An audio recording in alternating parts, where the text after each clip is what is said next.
Good evening guys.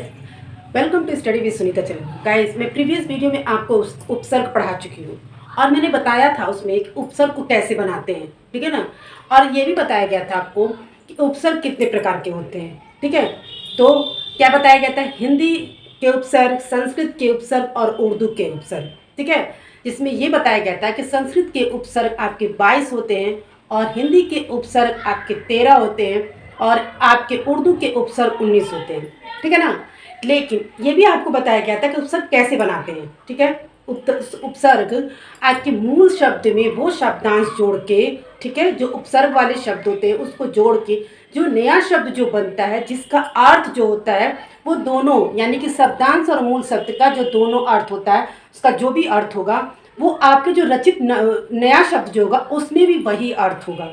ये आपका उपसर्ग बताया गया। यानी कि उपसर्ग की परिभाषा आपकी यही है कि वो शब्दांश, ठीक है ना, जो मूल शब्द के आगे जुड़कर और जो नया शब्द बनाते हैं, उससे जो नया शब्द का जो अर्थ होता है वो आपके उपसर्ग यानी कि शब्दांश और मूल शब्द के अर्थ से मिलता जुलता होगा, यानी कि वही होगा। ये आपका उपसर्ग था। आज मैं आपको ये बता रही हूँ कि हिंदी में कितने उपसर्ग होते हैं, संस्कृत में कितने होंगे और उर्दू में कितने उपसर्ग होते हैं, जिसको आप अच्छे से पढ़कर और एग्ज़ाम की तैयारी कर सकते हैं। देखिए, उपसर्ग आपके करीब करीब सभी एग्ज़ाम में आते हैं, ठीक है। कंपटीशन के एग्ज़ाम में आते हैं या 12th के एग्ज़ाम में आते हैं, 10th के एग्ज़ाम में आते हैं, इसलिए उपसर्ग का चैप्टर बहुत इंपॉर्टेंट है। चलिए देखते हैं आज हिंदी का उपसर्ग क्या है।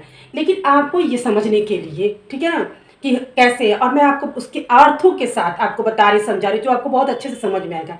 इसलिए आपको गाइस वीडियो को पूरा देखना पड़ेगा। वीडियो को पूरा देखेंगे तो आपको उपसर्ग बहुत अच्छे से समझ में आएगा। चलिए स्टार्ट करते हैं। देखिए, सबसे पहले क्या है हिंदी के उपसर्ग, ठीक है।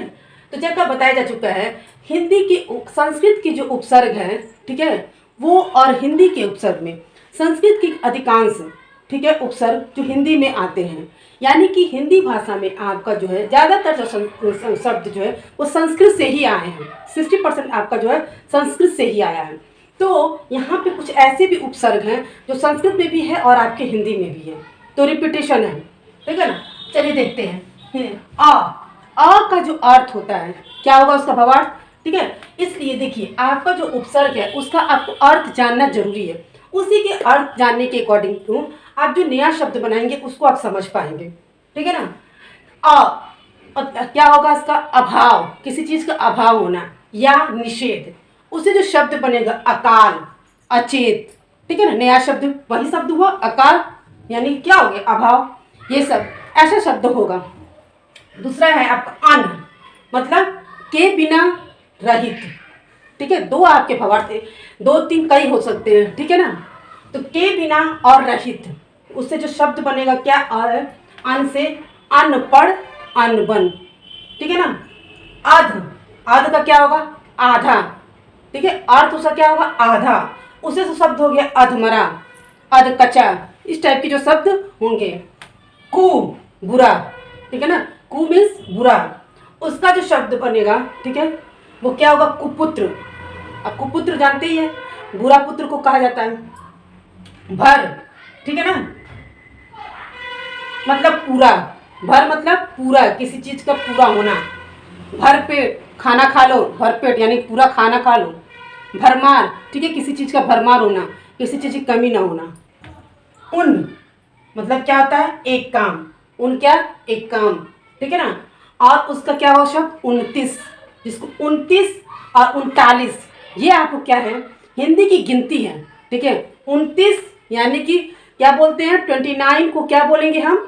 जैसे आपका ये जो 29 है, ये इंग्लिश का 29 है और इसी को हिंदी में लिखेंगे 29, ठीक है ना। उसी तरह से 39, नी मतलब रहित, किसी चीज से रहित।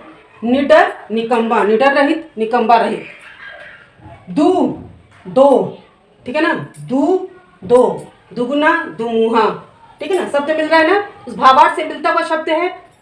सु, अच्छा, सुपुत्र, सुपूत, सुसंगति। फिर चौ, चार, चौराहा, चौपाई। पर, पराया, परदेश, परलोक, ठीक है ना। पर से क्या है? पराया, और जब परदेश चले जाते लोग क्या होता है? पराया। परदेश, परलोक। ती, ती, तिकोना, तिराहा। ठीक है। यानी कि आपका जो ये उपसर्ग दिए हैं, हिंदी के जो उपसर्ग आपके दिए गए, इसके जो अर्थ हैं, ठीक है ना, जो ये अर्थ दिया, इससे जो शब्द बना है, यानी कि उसका अर्थ आपका उसके जो शब्द बना है वो इससे भी मिलता होगा और इस पे भी। यानी कि ये उपसर्ग लगाकर हम वो शब्द बनाएंगे, ठीक है ना, उपसर्ग लगा के वो शब्द बनाएंगे, लेकिन जो उसका अर्थ होगा वो नवीन शब्द यानी कि जो शब्द बनेगा उससे मिलता जुलता होगा, वही होगा ही। तो ठीक है, ये हिंदी के उपसर्ग गाइस आपको समझ में तो आ गया। देखिए बहुत अच्छे से मैंने आपको लिख दिया है और आप अच्छे से समझ लीजिए। मिलते हैं नेक्स्ट वीडियो में।